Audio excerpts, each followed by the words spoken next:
Do you know kids who act like they've never been whooped? Never had parents, perhaps? Hi, I'm Ariana Garcia, and with me today is Haley White, Serenity Howard, and Chanel Lewis. And this is Mandatory Project News at 9. Recently, we conducted a survey of your peers' parental status to get insight into their lives, to see exactly what type of relationship they have with their parents and what type of relationship their parents have with each other.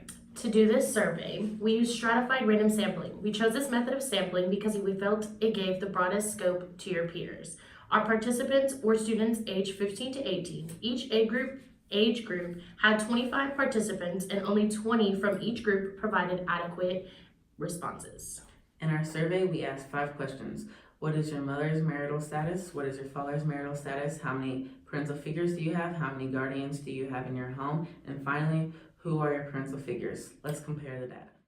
Our data showed for 15-year-olds, 50% of their parents were still in their first marriage and 45% of their fathers were still married. Lucky lovers! Meanwhile, for the parents of 16-year-olds, 30% of moms and 25% of dads are single.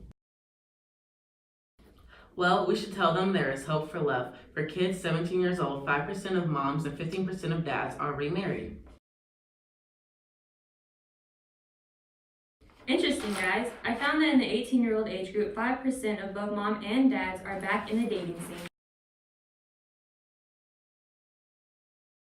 Let's look at the overall data. The minimal parental amount was 1 while the maximum was 4. From the graph, we know the median was 2 parental figures and the top quartile had 3. We created a tally chart of how many guardians are in a household. 51 of the participants had 2 guardians in their house. Interestingly, most kids have both parents as their main parental figure.